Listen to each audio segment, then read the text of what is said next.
না খেয়ে থাকতে পারার মধ্যে একটা শান্তি আছে। প্রিয় ভাইরা, দান করার মধ্যে এক ধরনের শান্তি, সুখানুভূতি বিরাজ করে। যারা এভাবে দান করতে পারে তারাই একমাত্র বুঝতে পারে এবং টের পান যে আসলে আল্লাহ তাআলার সন্তুষ্টি চিত্তে দান করার মধ্যে কি সুখানুভূতি, কি সুখ কাজ করে। সুবহানাল্লাহ বলেন না প্রিয় ভাইরা? প্রিয় ভাইরা, কোথাও অর্ধেক আমি বলবো, অর্ধেক আপনাদের বলতে হবে। কেননা এই ধর্মীয় আলোচনাগুলো হচ্ছে, এগুলো সবসময় আমাদের ক্লাসের মতো করে নিতে হবে। যিনি আলোচনা করেন উনি শিক্ষক, আর যেনারা শুনেন ওনারা ছাত্রতুল্য, নিজেকে মনে করতে হবে। এবং কোরআন হাদিসের ছাত্র, এর মূল্যায়ন আসমান এবং জমিনের মধ্যে সবচেয়ে শ্রেষ্ঠ, তারা আল্লাহর কাছে মূল্যবান এবং আল্লাহ তাআলার কাছে মূল্যায়িত হয়ে থাকে। সুবহানাল্লাহ বলেন। সুতরাং এখানে এসে যদি কেউ মুখ চুপ করে থাকেন আর হুজুর কি বলছে এগুলো শুনলে শুনি, না শুনলে না শুনি, এই মন মানসিকতা নিয়ে এখানে বসেন, তাহলে আপনি শুনেও যেমন মজা পাবেন না, আমি আলোচনা করেও তেমন মজা পাবো না।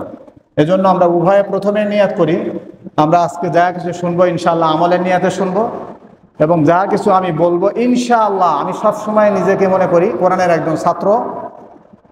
আমিও আপনাদের আলোচনা করার দ্বারা যে আমি অনেক কিছু জানি সেটা প্রমাণ দিচ্ছি না প্রিয় ভাইয়েরা। আমিও কোরআনের ছাত্র, আমি সবসময় নিজেকে ছাত্র মনে করি। আমার এই আলোচনাটা, আমার এই 4 আঙ্গুল পিছনে যে কান, এই কান পর্যন্ত পৌঁছিয়ে যেন আল্লাহ তাআলা হৃদয় পর্যন্ত আল্লাহ তাআলা পৌঁছিয়ে দেন, এবং আল্লাহ তাআলা আমলের নিয়াতে আমাদেরকে বলার এবং শোনার তৌফিক দান করেন, আমরা বলি আমিন। প্রিয় ভাইয়েরা, অত্যন্ত গুরুত্বপূর্ণ টপিক নিয়ে আলোচনা করব। তার আগে আমরা ফিনিশিং দেই, তাহলে আমরা শুনতে পারলাম বা বুঝতে পারলাম সালাম প্রদান এবং সালামের উত্তরের মাধ্যমে আমরা 100টা নেকি পাই। বলেন কয়টা? তাহলে আমি আবারও সালাম দেব, আপনারা সবাই হৃদয়ে যতটুকু শক্তি আছে উজাড় করে এই কণ্ঠের মাঝ বরাবর নিয়ে এসে সালামের উত্তর করার চেষ্টা করবেন ইনশাআল্লাহ। আমি আবারও সালাম দিচ্ছি, আসসালামু আলাইকুম ওয়া রাহমাতুল্লাহি ওয়া বারাকাতুহু। আলহামদুলিল্লাহি ওয়া কাফা ওয়া সালামুন আলা ইবাদিহিল্লাযীনা ইসতাফা। আম্মা বা'দু ফাআউযু বিল্লাহি মিনাশ শাইতানির রাজীম। বিসমিল্লাহির রাহমানির রাহিম। ولو أن أهل القرى آمنوا واتقوا لفتحنا عليهم بركات من السماء والأرض ولكن كذبوا فأخذناهم بما كانوا يكسبون. وقال الله تعالى في موضع آخر إن أكرمكم عند الله أتقاكم. صدق الله العظيم. আল্লাহ তাআলা আমাদেরকে সর্বাগ্যে মসজিদে এসে বসে কথা বলার এবং শোনার তৌফিক দান করলেন। এই জন্য রব্বে কারিমের দরবারে আমরা কালিমাতুশ শুকর আদায় করছি, আমরা বলছি আলহামদুলিল্লাহ। সকলে আওয়াজ করে আবারও আল্লাহকে কণ্ঠের মাঝ বরাবর সমস্ত আওয়াজ নিয়ে এসে আমরা সমস্ত স্বরে উচ্চ আওয়াজে আমরা বলি আলহামদুলিল্লাহ। লাকাল হামদু বিল ঈমান। বলেন লাকাল হামদু বিল ঈমান। বললাম না, এখানে আজকে চুপ করার কোনো সুযোগ নাই, আওয়াজ করতে হবে, অনেক কিছু শিখতে হবে। আপনাদের মধ্যে আমিও শিখবো, পারবো না ইনশাআল্লাহ? বলেন লাকাল হামদু বিল ঈমান, লাকাল হামদু বিল ইসলাম, লাকাল হামদু বিল কুরআন। একটু সকলে আওয়াজ করে বলেন তো, প্রশংসা করেছি কার? আল্লাহ।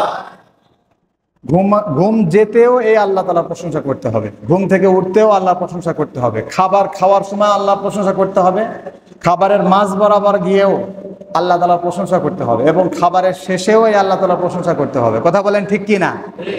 খাবারের শেষে দিয়ে একটা দোয়া পড়তে হয়, সেটা জানেন তো না? আলহামদুলিল্লাহিল্লাযী আত'আমানা ওয়া সাকানা ওয়া জা'আলানা মিনাল মুসলিমিন। এটা নিজের বাসায় খাইলে, অন্যের বাসায় খাইলে, আপনার এক ভাই দাওয়াত দিলে তখন কি দোয়া পড়বেন? আল্লাহুম্মা আত'ইম মান আত'আমানি ওয়াসকি মান সাকানি। সুবহানাল্লাহ বলেন না? এই সবগুলোর অর্থ হচ্ছে আল্লাহ তাআলার প্রশংসা করো। সুবহানাল্লাহ বলবেন না? এজন্য জীবনের সর্বাবস্থায় আল্লাহ তাআলার প্রশংসা করতে হবে। প্রশংসা করতে হবে একজনের, তিনি কে? এই জন্য আল্লাহ তাআলার প্রশংসা বেশি বেশি করতে হবে। আল্লাহ তাআলা বলছেন, যেই বান্দারা আমার নেয়ামত পেয়ে আমার শুকরিয়া আদায় বেশি বেশি করবে, আমি প্রাপ্ত নেয়ামতকে বৃদ্ধি করে দেব। সুবহানাল্লাহ। আবার নেয়ামতের শুকরিয়া যদি আমরা আদায় না করি, আল্লাহ বলছেন ইন্না আযাবি লাশাদীদ, খেয়াল রেখো যে আমার শাস্তি বড় কঠিন। বলেন তো আল্লাহ তাআলার শাস্তি কেমন? আল্লাহ বলছেন, শুধু এই যে আলেম আছেন বা আমরা দুই একজন আরবি সম্পর্কে যারা জানি, আমরা জানি যে আল্লাহ তাআলা বলছেন, এটা সূরা ইব্রাহিম 13 নম্বর পারা, সূরা রাদের পরে, সূরা হিজরের আগে, সূরা ইব্রাহিমের দ্বিতীয় পৃষ্ঠা, সূরা ইব্রাহিমের দ্বিতীয় পৃষ্ঠা এটা। তাহলে আল্লাহ তাআলা বলছেন লা ইন শাকারতুম লা আযীদান্নাকুম ওয়া লা ইন কাফারতুম ইন্না আযাবি লাশাদীদ, যে তোমরা যদি আমার নিয়ামত পেয়ে নিয়ামতের কৃতজ্ঞতা প্রকাশ করো, শুকরিয়া করো, আলহামদুলিল্লাহ বলো, তাহলে তোমাদের প্রাপ্ত নিয়ামতকে আমি বৃদ্ধি করে দেব। সুবহানাল্লাহ। আর যদি আমার নিয়ামত পাওয়ার পরেও শুকরিয়া আদায় না করো, আমার শাস্তি বড় কঠিন। তার মানে শুকরিয়া আদায় না করলে শাস্তি হবে। শুকরিয়া কি? এই যে আল্লাহ আমাদেরকে সুস্থ রেখেছেন, আমাদেরকে হায়াতে রেখেছেন, আমরা শুকরিয়া আদায় করণার্থে আজকে জুমার নামাজ পড়তে আসছি, আলহামদুলিল্লাহ বলি না? আল্লাহ তাআলা সর্বাগ্যে, সবার আগে এলাকার সকল ঝামেলা থেকে, পারিবারিক ঝামেলা, রাষ্ট্রীয় ঝামেলা, আন্তর্জাতিক ঝামেলা, সামাজিক ঝামেলা, ব্যক্তিগত ঝামেলা, সমস্ত ঝামেলা ঝামেলা থেকে মুক্ত করে আল্লাহ তাআলা সর্বাগ্যে তিনার ঘরে এসে বসে কথা বলার এবং শোনার তৌফিক দান করলেন। আল্লাহ তাআলা সিলেক্ট করলেন, আল্লাহ তাআলা মনোনীত করলেন, আল্লাহ তাআলা আমাদেরকে চয়ন করলেন, পছন্দ করলেন, সর্বাগ্যে তিনার ঘরে এসে বসে কথা বলার, শোনার তৌফিক দান করছেন, এখনো পর্যন্ত সুস্থ রেখেছেন। সেই আল্লাহ তাআলার দরবারে সমস্ত শক্তিকে উজাড় করে, কণ্ঠের মাঝ বরাবর শক্তিকে, আওয়াজকে বলন্দ করে, আওয়াজ দীর্ঘায়িত করে, উচ্চ করে আমরা আল্লাহ তাআলার প্রশংসা আবারও আদায় করছি, আলহামদুলিল্লাহ। প্রিয় ভাইরা, সুস্থতা বড় নেয়ামত। যাই হোক, আজকে আমরা সময় খুব কম পাবো, একটা বিষয় নিয়ে আলোচনা করব। সেই বিষয়টা হচ্ছে জীবনে কিভাবে বরকত আসে। বলেন, জীবনে, প্রিয় ভাইরা আমার দিকে একটু তাকান, খেয়াল করেন, জীবনে কিভাবে বরকত আসে। বরকত তো বুঝেন, বরকত কি জিনিস বলেন তো? একজন বলেন, বরকত কি? বরকত হচ্ছে কাজ হবে অল্প কিন্তু ফল হবে বেশি। বলেন, কাজ হবে অল্প, ফল হবে বেশি। সুবহানাল্লাহ বলবেন না? ছাত্র পড়াশোনা করবে অল্প কিন্তু ফল, রেজাল্ট করবে ভালো, এর নাম বরকত। সুবহানাল্লাহ বলেন।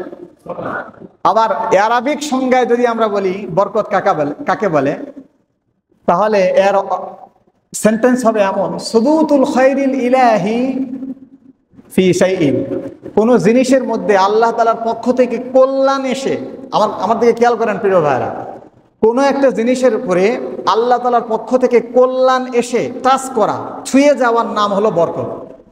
সুবহানাল্লাহ বলেন। এই জন্য আমাদের রাসূল সাল্লাল্লাহু আলাইহি ওয়াসাল্লাম বলেছেন, তোমরা যখন খাবার খাবা আঙ্গুলিগুলো চেটে খাবা, কেননা খাবারের কোন অংশে বরকত আছে এটা তুমি জানো না। সুবহানাল্লাহ বলেন। এই জন্য পড়ে যাওয়া খাবারকে উঠিয়ে খেতে হবে, আঙ্গুলগুলো চেটে খেতে হবে, কেননা কোন দানার মধ্যে, কোন খাদ্যের অবশিষ্টাংশের মধ্যে বরকত আল্লাহ তাআলা রেখেছেন এটা আল্লাহ তাআলা প্রকাশ করেননি। এই জন্য খাবার খাওয়ার শুরুতেই একটা দোয়া করতে হয়, নিজেকে ছোট মনে করতে হয়। প্রিয় ভাইয়েরা, নিজেকে খাবারের সামনে ছোট করতে হয়। এই জন্যে খুব ভালো করে খেয়াল করবেন, যারা ইসলামিক স্কলার, যারা আল্লাহওয়ালা, তারা কিন্তু খাবার ডাইনিংয়ে বসে খায় না, চেয়ার টেবিলে বসে খায় না। এখন আমাদের এই কথাটা নতুন লাগতে পারে, হুজুর আবার কোথা থেকে আসলো, কোন জঙ্গল থেকে আসলো উঠে, ডাইনিংয়ে নাকি খাবার খাওয়া যাবে না, এই যুগে এই ফতোয়া চলে নাকি? না না, ফতোয়া অনেক আগে। আপনি হাদিসের একটি অন্যতম কিতাব, 6টি বিশুদ্ধতম কিতাব থেকে তিরমিজি শরীফ একটা, সুনানে তিরমিজি একটা কিতাব, সেই কিতাবের দ্বিতীয় অংশের প্রথম হাদিস এই সম্পর্কে, খাবার সম্পর্কে। সুবহানাল্লাহ বলেন। আল্লাহর রাসূল এগুলো বলেছেন। আল্লাহর রাসূল টেবিলে খাবার খেতেন না, ডাইনিংয়ে বসে খাবার খেতেন না, চেয়ারে বসে হেলান দিয়ে বিলাসবহুল ভাবে বিলাসিতা করে আল্লাহ রাসূল খাবার খেতেন না। খাবার খাওয়ার সুন্নাহ হচ্ছে ফ্লোরে বসে, মাটিতে বসে, দস্তরখানে বসে দস্তরখানের সামনে নিয়ে সুন্দর করে খাবার খাও। সুবহানাল্লাহ বলবেন না প্রিয় ভাইয়েরা? এটা হচ্ছে রাসূলুল্লাহ সাল্লাল্লাহু আলাইহি ওয়াসাল্লামের সুন্নাত। প্রিয় ভাইয়েরা, আজকের আলোচনার একটা অংশ হচ্ছে, যার জীবনে যত বেশি সুন্নাহর উপরে আলোচনা হবে তার জীবনে তত বেশি বরকত আসবে। সুবহানাল্লাহ বলেন। তাহলে আমরা শুরু আলোচনার একদম ভিতরে চলে যাই।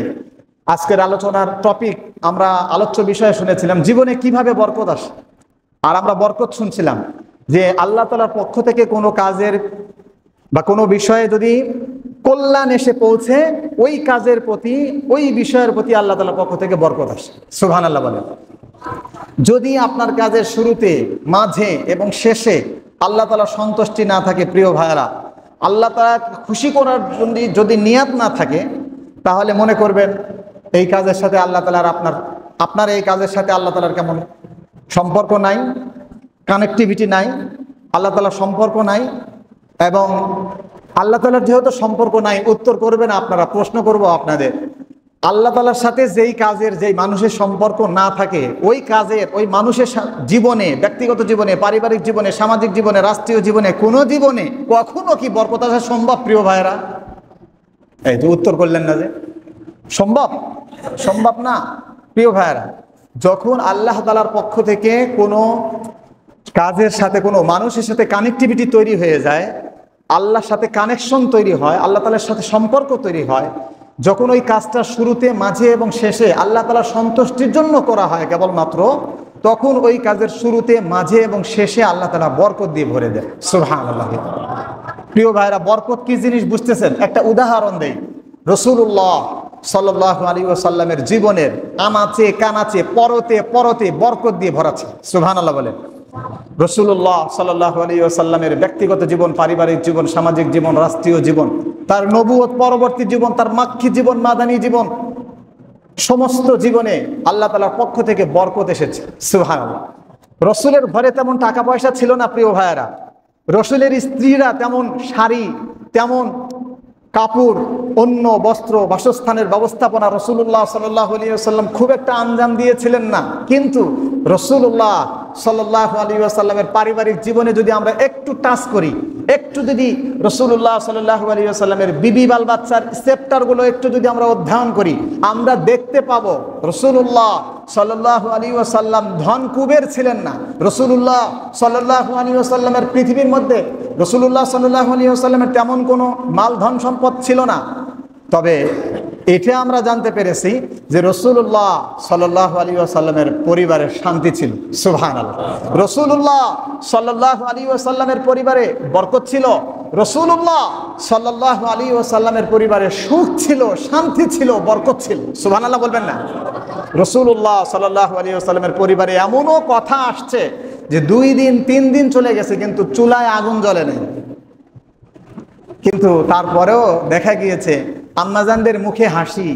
সুবহানাল্লাহ বলেন না? না খেয়ে থাকতে পারার মধ্যে একটা শান্তি আছে প্রিয় ভাইরা। দান করার মধ্যে এক ধরনের শান্তি, সুখানুভূতি বিরাজ করে।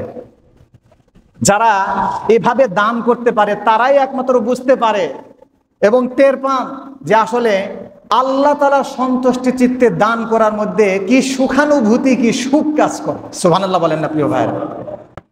এই জন্য আমরা প্রতিটি কাজের, আজকের এই আলোচনার একটা অংশ হচ্ছে আমরা প্রতিটি কাজের শুরুতে, মাঝে এবং শেষে যাচাই করে নেব যে আমরা যে কাজটা করছি, আজকে যে আলোচনা করছি, অ্যাজ এ স্পিকার, আমি একজন লেকচারার হিসাবে আমি যে এখন আলোচনা করছি, এই আলোচনার মধ্যে আল্লাহ তাআলার সন্তুষ্টি কতটুকু আছে, আমরা শুনছি, এই শোনার মধ্যে আল্লাহ তাআলার সন্তুষ্টি কতটুকু আছে, অতটুকু বারবার আমরা যাচাই করব। আমরা নিয়ত আবারও পরিবর্তন করে নেই, আল্লাহ যতক্ষণ পর্যন্ত কথা বলবো এবং শুনবো, আল্লাহ আপনার সন্তুষ্টির জন্য যেন হয়, আপনাকে খুশি করার জন্য যেন হয়। আমরা সকলে বলি আমিন। প্রিয় ভাইয়েরা, আওয়াজ করে আবারও বলতে হবে আমিন। আয় আল্লাহ আমাদের জবান থেকে এবং আমাদের কানের মধ্যে এমন কিছু কথা শোনার এবং জবান থেকে বের করার তৌফিক দান করুন, যেই কথাগুলো বললে আমি নিজে, আমার উপকার হয় এবং আমাদের সকলের উপকার হয়। আল্লাহ তাআলা সেই কথাগুলো যেন আমাদের অন্তর থেকে, মুখ থেকে বের করেন। আমরা বলি আমিন। প্রিয় ভাইয়েরা, আমরা আলোচনা শুনছিলাম জীবনে বরকত আসে কিভাবে, বরকত কিভাবে, বরকত কি জিনিস আমরা বুঝলাম। রাসূলুল্লাহ সাল্লাল্লাহু আলাইহি ওয়াসাল্লামের জীবনে একটু টাচ করি তো, কিভাবে রাসূলুল্লাহ সাল্লাল্লাহু আলাইহি ওয়াসাল্লামের জীবনে বরকত এসেছিল। একটা খালি দুধের ঘটনা দেই। রাসূলুল্লাহ সাল্লাল্লাহু আলাইহি ওয়াসাল্লামের ঠিক মসজিদে নববীর বারান্দায় একটা মাদ্রাসা প্রতিষ্ঠিত ছিল। যদি কারো জানা থাকে মাদ্রাসার নামটা বলেন তো।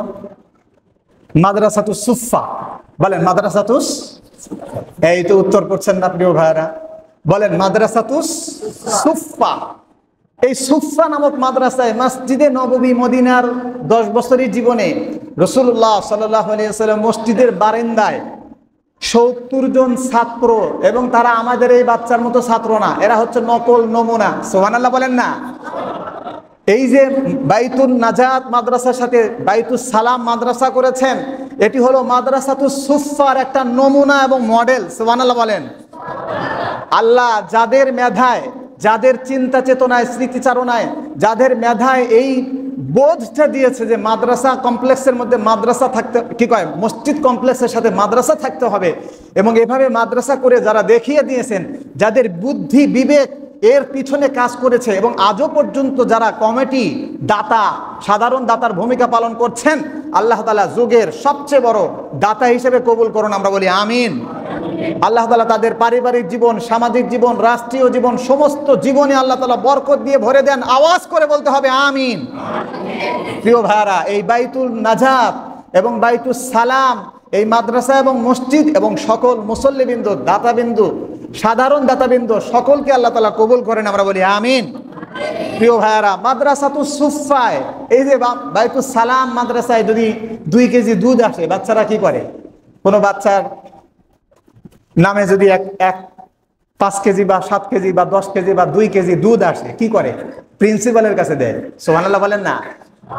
রাসূলুল্লাহ সাল্লাল্লাহু আলাইহি ওয়াসাল্লামের ছাত্র ছিল সবচেয়ে বেশি মুকসিরিন ফিল হাদিস, যারা হাদিস সম্পর্কে বুঝেন, আরবিক শব্দ সম্পর্ক, সেন্টেন্স বুঝেন, তারা জানেন হাদিসের একটা পরিভাষা হলো মুকসিরিন ফিল হাদিস, মুয়াসসিতিন ফিল হাদিস, মুকিল্লিন ফিল হাদিস। মুকসিরিন ফিল হাদিস হচ্ছে যেই মুহাদ্দিসরা সবচেয়ে বেশি হাদিস রাসূলুল্লাহ সাল্লাল্লাহু আলাইহি ওয়াসাল্লাম থেকে শুনে সাহাবীদের কাছে এবং অন্যান্য মুসলমানদের কাছে, উম্মতের কাছে পৌঁছিয়েছেন, তাদের ক্লাসিফিকেশন, তাদের মানে হচ্ছে ডেফিনেশন, তাদের পরিচয়টা দেওয়া হয় মুকসিরিন ফিল হাদিস বলে। সুবহানাল্লাহ বলেন। যার অর্থ হলো যারা বেশি বেশি হাদিস রাসূলুল্লাহ সাল্লাল্লাহু আলাইহি ওয়াসাল্লামের সান্নিধ্যে থেকে শুনে, রসুলের মুখ থেকে কানের মাধ্যমে শুনে নিজে মানুষের কাছে সহি শুদ্ধ সনদে বর্ণনা করেছেন, তাদেরকে হাদিসের পরিভাষায় মুহাদ্দিসিন, স্কলার, ইসলামিক স্কলারদের পরিভাষায় বলা হয় মুকসিরিন ফিল হাদিস, যারা বেশি বেশি হাদিস বর্ণনা করেছে। সুবহানাল্লাহ বলেন। এই মুকসিরিন ফিল হাদিস সাহাবীদের মধ্যে খুব নাম করা বেশি জন ছিলেন না, যার নাম সর্বশীর্ষে চলে আসে। আপনাদের কাছে আবারও প্রশ্ন, বলেন তো সেই সাহাবীর নাম কি? একজন বলছেন, মনে হয় কানে আসছে, হযরত আবু হুরায়রা রাদিয়াল্লাহু তাআলা আনহু। সবাই বলেন আবু হুরায়রা রাদিয়াল্লাহু তাআলা আনহু। সবাই বলেন রাদিয়াল্লাহু আনহু। প্রিয় ভাইরা, রাসূলুল্লাহ সাল্লাল্লাহু আলাইহি ওয়াসাল্লামের এই ছাত্র, মাদ্রাসাতুস সুফফার একজন ছাত্র আবু হুরায়রা রাদিয়াল্লাহু তাআলা আনহুর হাতে 2 কেজি বা কেজি খানিক দুধ আসছে। ইসলামিক স্কলাররা হাদিস থেকে বের করেছেন, অল্প পেয়ালায় দুধ আসছে, বাটিতে দুধ আসছে। আচ্ছা বলেন তো, বাইতুস সালাম আপনাদের এই মাদ্রাসায় দুধ আসলে বাচ্চার হাতে, তখন প্রিন্সিপালের কাছে নিয়ে যায়, মুহতামিমের কাছে নিয়ে যায়, কর্তৃপক্ষের কাছে নিয়ে যায়, যে এই দুধটা আসছে আমাদের নামে, বলেন কিভাবে বন্টন করা যায়? কথা বলেন ঠিক কিনা? আবু হুরায়রা রাদিয়াল্লাহু তাআলা আনহু প্রিন্সিপালের কাছে গেছেন। প্রিন্সিপাল কে? রাসূলুল্লাহ সাল্লাল্লাহু আলাইহি ওয়াসাল্লাম, বিশ্বনবী মুহাম্মদুর রাসূলুল্লাহ সাল্লাল্লাহু আলাইহি ওয়াসাল্লাম। প্রিয় ভাইরা, বরকতের আমরা উদাহরণ দিচ্ছি। রাসূলুল্লাহ সাল্লাল্লাহু আলাইহি ওয়াসাল্লামের কাছে যেই গিয়েছে, এবার আবু হুরায়রা রাদিয়াল্লাহু তাআলা আনহুর অবস্থাটা কি বিরাজ করছিল? বুখারী শরীফ হাদিসের কিতাব, আসাহুল কুতুবি বাদা কিতাবিল্লাহি সুবহানাহু ওয়া তাআলা, আস-সহিহ আল বুখারী।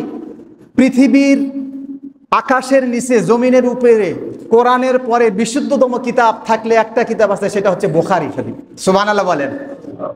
যাই হোক, আবু হুরায়রা রাদিয়াল্লাহু তাআলা আনহু এর এই বর্ণনা, ক্ষুধার্তের বর্ণনা এই হাদিসের মধ্যে আসছে, বুখারী শরীফের এই হাদিস। হযরত আবু হুরায়রা বলছেন, আমি বেশ কয়েক ঘন্টা যাবত আমি ক্ষুধার্ত, আমার পেটে কিছুই নাই। আমার মনে হচ্ছিল এই 1 কেজি বা 2 কেজি দুধ আমার একাই খাওয়ার পরেও আমার তৃষ্ণা যাবে না, আমার ক্ষুধা যাবে না, আমার ক্ষুধা নিবারণ হবে না। জোরে বলেন তো কোন সাহাবী এটা? আবু হুরায়রা রাদিয়াল্লাহু তাআলা আনহু। তার অবস্থা এমন, যেই সাহাবীর হাতে আসছে দুধের পেয়ালা, তার অবস্থা এমন যে আমি একাই খেয়ে কাবার করব, তারপরে আমার ক্ষুধা নিবারণ হবে না। সুবহানাল্লাহি ওয়া বিহামদিহি। আবু হুরায়রা রাদিয়াল্লাহু তাআলা আনহু চিন্তা করলেন, আমার একার জন্য তো দুধটা আসেনি, রাসূলুল্লাহ সাল্লাল্লাহু আলাইহি ওয়াসাল্লামের হাতে দুধটা দিয়েছেন। এবার রাসূলুল্লাহ সাল্লাল্লাহু আলাইহি ওয়াসাল্লাম মাদ্রাসাতুস সুফফা এর ৭০ জন সাহাবীদেরকে, ক্ষুধার্ত সাহাবীদেরকে ডেকেছেন এবং আবু হুরায়রাকে বলছেন, সংক্ষেপে বলছি, এই ঘটনা বলতে গেলে জুমার নামাজের যতটুকু সময় আছে শেষ হয়ে যাবে, কিন্তু আমি সংক্ষেপে বলছি। হযরত আবু হুরায়রা রাদিয়াল্লাহু তাআলা আনহু কে বলছেন, তুমি ডান দিক থেকে খাবার বন্টন করা, কোনো কিছু বন্টন করার একটা সুন্নত তরিকা হচ্ছে ডান দিক থেকে বন্টন করা। সুবহানাল্লাহ বলেন। এখানে যদি কোনো খাবার আসে, 5 কেজি মিষ্টি আসে, তাহলে বন্টন করা হবে ওই ডান দিক থেকে, ডান দিক থেকে দিতে দিতে দিতে আবার ডান দিক থেকে দিতে দিতে একদম বাম দিকে যা শেষ করা। এটা হচ্ছে রাসূলের সুন্নাত। সুবহানাল্লাহ বলেন। আবু হুরায়রা রাদিয়াল্লাহু তাআলা আনহু, ওনাকে রাসূলুল্লাহ সাল্লাল্লাহু আলাইহি ওয়াসাল্লাম ডান দিক থেকে দিতে বললেন। এবার আপনাদের এতটুক ওয়াজ বা আজকের এই আলোচনা শোনার পরে আপনাদের এখন প্রশ্ন, আবু হুরায়রা নিজেই তো কয়েক ঘন্টার ক্ষুধার্ত, তার অবস্থা কি আমরা শুনলাম। আবু হুরায়রার মনে কি বলছে, কি প্রশ্ন জাগিয়ে দিচ্ছে, উকি দিচ্ছে বলেন তো? হ্যাঁ হ্যাঁ, এই দুধটুকু তো আমার একাই যথেষ্ট। আবার রাসূল বলছেন ৭০ জন সাহাবীকে আমাকেই বন্টন করার দায়িত্বটা দিলেন। কি যে একটা অবস্থা। আবু হুরায়রা রাদিয়াল্লাহু তাআলা আনহু রাসূলুল্লাহ সাল্লাল্লাহু আলাইহি ওয়াসাল্লামের আদেশ পালনার্থে সবাইকে দিচ্ছেন, খাওয়াচ্ছেন। বলেন তো দুধ খাচ্ছেন কতজন? ৭০ জন। আবু হুরায়রা রাদিয়াল্লাহু তাআলা আনহু বলেন, ৭০ জনকে ডান দিক থেকে রাসূলুল্লাহ সাল্লাল্লাহু আলাইহি ওয়াসাল্লামের সুন্নত তরিকায় রাসূলের হুকুম পালনার্থে ৭০ জন সাহাবীকে দুধ পান করাইলাম। করানোর পরে আমি নিজেও পরিতৃপ্তভাবে দুধ পান করলাম, করার পরেও দুধ অবশিষ্ট বেঁচে থাকে। সুবহানাল্লাহ, দুধ বেঁচে গেল। প্রিয় ভাইরা, আমরা আজকের আলোচনার টপিক নিয়েছিলাম জীবনে বরকত আসে কিভাবে, আর বরকতের সংজ্ঞা আমরা শুনেছি, আল্লাহ তাআলার পক্ষ থেকে কোনো কাজের মধ্যে কল্যাণ এসে পৌঁছা, বরকত এসে পৌঁছা, এটার নাম হলো বরকত। ওই কাজের মধ্যে বরকত চলে আসে। বলেন তো এই দুধের 1 কেজি, 1.5 কেজি, 2 কেজি দুধ ৭০ জন ক্ষুধার্ত মাদ্রাসাতুস সুফফার ছাত্ররা, আবার সাহাবীরা খাওয়ার পরেও, যিনি ক্ষুধার্ত একাই 2 কেজি দুধ খেয়ে তারপরেও তৃপ্ত হবেন না, নিজেই বললেন, আমরা শুনলাম। এবং তিনি হলেন মুকসিরিন ফিল হাদিস, হাদিসের কিতাব পৃষ্ঠা পল্টালেই যার নাম আসে, আবু হুরায়রা রাদিয়াল্লাহু তাআলা আনহু। উনি বলছেন যে আমি পরিতৃপ্ত হওয়ার পরেও দুধ বেঁচে গেল। সুবহানাল্লাহ। আচ্ছা বলেন তো এই পর্যায়ে এসে আপনাদের প্রশ্ন করি, বলেন তো এই 1 কেজি 2 কেজি দুধের মধ্যে ৭০ জন ক্ষুধার্ত সাহাবী খাওয়ার পরেও যে বেঁচে গেল, কি জন্যে বাঁচলো? কি কারামত এখানে ঘটলো? কারামত একটা জিনিসের, সেটি হচ্ছে এখানে আল্লাহ তাআলার পক্ষ থেকে কল্যাণ এসে পৌঁছেছে, যেটার নাম হলো বরকত। সুবহানাল্লাহ বলেন। আরবিতে বলা হয় বারাকাহ, আর আমরা সেটাকে বাংলায় সহজে বুঝি বরকত। দেশীয় ভাষা আমি ইউজ করলাম বরকত। প্রিয় ভাইরা, ঠিক এই দুধে শুধু নয়, আমি বলেছিলাম একটি কথা, রাসূলুল্লাহ সাল্লাল্লাহু আলাইহি ওয়াসাল্লামের জীবনের পরতে পরতে, মাক্কি জীবনে 13টি বছর মক্কায় ছিলেন। রাসূলুল্লাহ সাল্লাল্লাহু আলাইহি ওয়াসাল্লাম নবী হওয়ার পরে, নবী হওয়ার আগের কথা বাদই দিলাম, নবী হওয়ার পরে 13টি বছর মক্কায় ছিলেন। এরপরে মদিনায় ছিলেন কয় বছর বলেন তো? 10 বছর। 10 আর 13 23 বছর। এই 23 বছরে কোরআন আস্তে আস্তে এক আয়াত, 2 আয়াত, 1 সূরা, 2 সূরা করে 114টি সূরা অবতীর্ণ হয়েছে, 6666টা আয়াত অবতীর্ণ হয়েছে। সুবহানাল্লাহ বলেন না? রাসূলুল্লাহ সাল্লাল্লাহু আলাইহি ওয়াসাল্লামের জীবনের পরতে পরতে যদি আমরা খুঁজি, তাহলে দেখব রাসূলুল্লাহ সাল্লাল্লাহু আলাইহি ওয়াসাল্লামের জীবনের পরতে পরতে এই বরকত দিয়ে ভরা ছিল। সুবহানাল্লাহ। অনেক ঘটনা প্রিয় ভাইরা, একটা শুধু বললাম, এই হচ্ছে বরকতের দৃষ্টান্ত। তাহলে আমরা যত পরিশ্রম করছি, নিজেকে একটু প্রশ্ন করি। বর্তমানে এই সময়ে আজকের পত্রিকা দেখবেন হেডলাইন, দৈনিক প্রতিদিন পত্রিকা আমি পড়েছি, দৈনিক সোনালী বাংলাদেশ, এই যে লোকাল যে সোনালী পত্রিকা, সোনালী সংবাদ, এটা আমার পড়ার সুযোগ হয়েছে।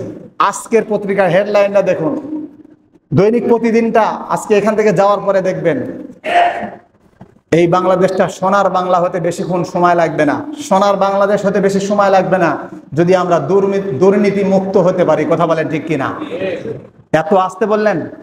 দুর্নীতি মুক্ত যদি আমাদের আমলারা, আমাদের সরকারি চাকরিজীবীরা, সরকারি চাকররা যদি দুর্নীতি মুক্ত হতে পারে, ওই যে বড় বড় স্লোগান দেয় যে আমার অফিস, আমি নিজে এবং আমার অফিস দুর্নীতি মুক্ত, এই কথা শুধু ভাষণে নয়, যদি নিজের ভিতরে খচিত করতে পারত, দুর্নীতি মুক্ত দেশ যদি আমাদের দেশ হতো, আমাদের দেশ সোনার বাংলাদেশ হতে বেশিক্ষণ সময় লাগতো না। কথা বলেন ঠিক কিনা?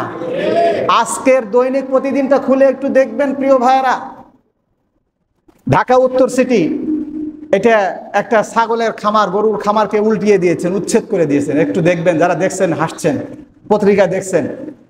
দুর্নীতি করে এই জায়গা, সরকারি জায়গাকে সে বড় করে সে খামারে পরিণত করেছিল। শুধু কি তাই? এক মতিউর রহমান নয়, আবার শুধু বেনজির আহমদ নয়, আজিজ আহমদ নয়, বাংলাদেশের ছোট থেকে একদম বড় থেকে ছোট পর্যন্ত, ছোট থেকে বড় পর্যন্ত দুর্নীতি দিয়ে ভরা। সকলেই যে দুর্নীতিগ্রস্ত তা বলছি না প্রিয় ভাইয়েরা, ভালো কর্মকর্তারাও রয়েছেন। যদি আমরা দুর্নীতি মুক্ত হতাম, তাহলে বাংলাদেশকে সোনার বাংলাদেশ করতে এত শ্রম দিতে হতো না। কথা বলেন ঠিক কিনা? এই জন্য এর পিছনে আমাদের কোন লেকচারটা শোনা দরকার, আমি সেই লেকচারকে আজকে আপনাদের সামনে হাইলাইট করব। সেটা হচ্ছে জীবনে বরকত আসার মাধ্যম। আজকের যে আলোচনার টপিক, আমাদের জীবনে, ব্যক্তিগত জীবন, পারিবারিক জীবন, সমস্ত জীবনে বরকত আসবে। আমরা বরকতে ধন্য হব। আমরা কাজ করব অল্প, আমরা পড়ালেখা করব অল্প, আমরা উপার্জন সঞ্চয় করব অল্প, কিন্তু আমাদের জীবনটা বরকত দিয়ে আল্লাহ তাআলা ভরে দিবেন। এটা আল্লাহ তাআলা দিতে পারেন। বা আমার জীবন বরকতে পরিপূর্ণ হবে তখন যখন আমরা এই 12টা কাজের কোনো একটা কাজের সাথে সম্পৃক্ততা রাখবো। আল্লাহ তাআলা এই 12টা কাজের মাধ্যমে আমাদের জীবনে বরকত দিবে। সুবহানাল্লাহ বলেন। 1 নম্বর, ভালো করে শুনবেন, আজকের ওয়াজটা বাসায় যেয়ে ভাবিকে শোনাবেন, একটু আলোচনা করবেন। সেটি হচ্ছে জীবনে বরকত আসার 12টি মাধ্যমের প্রথম মাধ্যমটা আমরা শুনবো ইনশাআল্লাহ। 12টাই আমরা শুনবো, কিন্তু দুই একটা হয়তো বিস্তারিত বলার সুযোগ পাবো, যেহেতু হাতে আমাদের খুব একটা বেশি সময় নাই। তার আগে একটু আপনারা প্রস্তুতি দেন, কারা কারা মনোযোগ সহকারে মুখস্থ করার নিয়তে, আমলের নিয়তে এই 12টা পয়েন্ট শুনবেন। হাত উঠান তো। আল্লাহ তাআলা আমাদের সকলের হাতকে কবুল করেন, আমরা বলি আমিন। হাত নামান। একদম বাঘের মতো হুঙ্কার দিয়ে, ছাত্রের মতো হুঙ্কার দিয়ে আওয়াজ করে বলতে হবে 12টা পয়েন্ট, 12টা ওয়ে, 12টা দরজা দিয়ে আমাদের পারিবারিক জীবন, সামাজিক জীবন, রাষ্ট্রীয় জীবন, আন্তর্জাতিক জীবনে বরকত আসবে। আমরা বরকতে ধন্য হব, আমাদের সোনার বাংলাদেশ হয়ে যাবে যদি আমরা এই 12টা কাজ করতে পারি। আল্লাহ তাআলা আমাদের তৌফিক দান করুন, আমরা বলি আমিন। প্রিয় ভাইরা, 1 নম্বর যেই জিনিসটি, সেটি হচ্ছে তাকওয়াল্লাহ। একেবারে সহজ, বলেন কি? আরবি শব্দ মুখস্থ করতে হবে। কত কঠিন কঠিন নায়ক নায়িকাদের নাম আপনাদের মুখস্থ, আর এটা মুখস্থ হয় না। জোর করে মুখস্থ করবো আপনাদের, আজকে করাই দেব। বলেন তাকওয়াল্লাহ হচ্ছে আল্লাহর ভয়। বলেন আল্লাহ ভয়। আল্লাহ ভীতি বোধ জাগ্রত থাকলে আমার জীবনের প্রতিটা জীবনে বরকত আসবে। এটার প্রতি বিশ্বাস আছে তো ইনশাআল্লাহ? এটি আমার কথা না, আমি অসংখ্য 6666 আয়াতের মধ্যে থেকে 2টি আয়াত মাত্র তেলাওয়াত করেছি, হাদিস তেলাওয়াত করার সুযোগ পাইনি, পাঠ করার সুযোগ পাইনি। প্রিয় ভাইরা, একটা আয়াত পাঠ করেছে সূরাতুল আরাফের 96 নম্বর আয়াত, আর আরেকটি হলো সূরা হুজুরাতের আয়াত 26 নম্বর পারা, আর ওটি হলো 9 নম্বর পারার 2 নম্বর পৃষ্ঠা।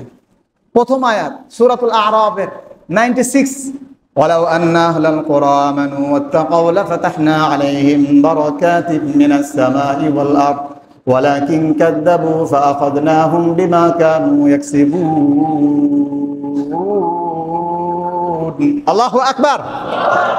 প্রিয় ভাইরা, আল্লাহ তাআলা বলছেন যে জগৎবাসী, জনপদবাসী যারা যদি ঈমান আনে এবং সাথে সাথে আল্লাহ ভীতি, তাকওয়াল্লাহ, ওয়ালাউ আন্না আহলাল কুরা আমানু, ঈমান আনে, ওয়াত্তাকাউ, এবং তারা যদি তাকওয়া অর্জন করে, আল্লাহ ভীতিবোধ জাগ্রত করে, আল্লাহকে ভয় করে চলতে পারে, আল্লাহ বলছেন আমি আকাশ থেকে এবং জমিন থেকে যত বরকতের দরজা আছে, সমস্ত বরকতের দরজাগুলো আমি তাদের সামনে খুলে। আল্লাহর কথা, আল্লাহ বলছেন ঈমান আনার পরে যদি শুধু তাকওয়াটা থাকে, তাহলে তাদের সামনে আসমানের দরজা এবং জমিনের যত বরকতের দরজা আছে সমস্ত দরজাগুলো আমি খুলে দেব। সুবহানাল্লাহ। তার মানে আমি এটা বলি যে এই দুইটা কমপ্লিট করার পরে কেউ যদি ঈমানদারের মতো ঈমানদার হয় এবং আল্লাহকে ভয় করার মতো ভয় করতে পারে, সে ধরবে মাটি হয়ে যাবে স্বর্ণ। সুবহানাল্লাহ বলেন। প্রিয় ভাইয়েরা, ধরবে মাটি হয়ে যাবে কি? স্বর্ণ। আল্লাহ তাআলার এই আয়াতের মিনিং দাঁড়াচ্ছে এটা। আল্লাহ তাআলা বুঝাতে চাচ্ছেন ঈমানের পরে যদি আল্লাহকে ভয় করার মতো ভয় করতে পারে, আল্লাহ বলছেন লা ফাতাহনা, আমি অবশ্যই উন্মুক্ত করে দেব, খুলে দেব, আলাইহিম বারাকাতিম মিনাস সামাই ওয়াল আরদি, আসমান এবং জমিনের যত বারাকাত আছে, একটা বারাকাত না, বারাকাতিম মিনাস সামাই ওয়াল আরদি, সিঙ্গুলার শব্দ না, এটা প্লুরাল শব্দ। আল্লাহ তাআলা বলছেন আসমান এবং জমিনের সকল বরকত তাদের সামনে, বরকতের দরজা আমি খুলে দেব। সুবহানাল্লাহ। আল্লাহ তাআলা বলছেন ওয়ালা ইন্না আকরামাকুম ইনদাল্লাহি আতকাকুম। আমরা বলতে পারি যে আমি গর্বিত পিতা, আমি গর্বিত, আমি ইঞ্জিনিয়ার, আমি বাংলাদেশের মেডিকেল সায়েন্সে পড়ে একজন মেডিকেল অফিসার, আমি MBBS কমপ্লিট করেছি, গ্র্যাজুয়েটেড, আমি গর্বিত হতে পারি। কিন্তু হ্যাঁ আলহামদুলিল্লাহ আপনি গর্বিত, সাথে সাথে আপনার এই গ্র্যাজুয়েটেডের সাথে সাথে গ্র্যাজুয়েশনের পাশাপাশি আল্লাহর ভয়, আল্লাহ ভীতি বোধও জাগ্রত রাখতে হবে। তাহলে আপনি এই যুগেও গর্ববোধ করতে পারবেন এবং মৃত্যুর পরেও আপনি গর্ববোধ করতে পারবেন। আল্লাহ তাআলা আমাদের তৌফিক দান করেন, আমরা বলি আমিন। প্রিয় ভাইরা, তাকওয়া, আল্লাহর ভয়। আল্লাহ বলছেন ইন্না আকরামাকুম ইনদাল্লাহি আতকাকুম, তোমাদের মধ্যে থেকে শ্রেষ্ঠ ওই ব্যক্তি যে ইনদাল্লাহি আতকাকুম, আমি আল্লাহর কাছে বেশি তাকওয়াওয়ালা, আল্লাহর কাছে বেশি তাকওয়াওয়ালা, যারা আল্লাহ ভীতিবোধ জাগ্রত নিজের ভিতরে বেশি জাগ্রত করতে পেরেছে, আমি আল্লাহর কাছে তারা বেশি তাকওয়াওয়ালা, তারা বেশি আমার কাছে প্রিয়।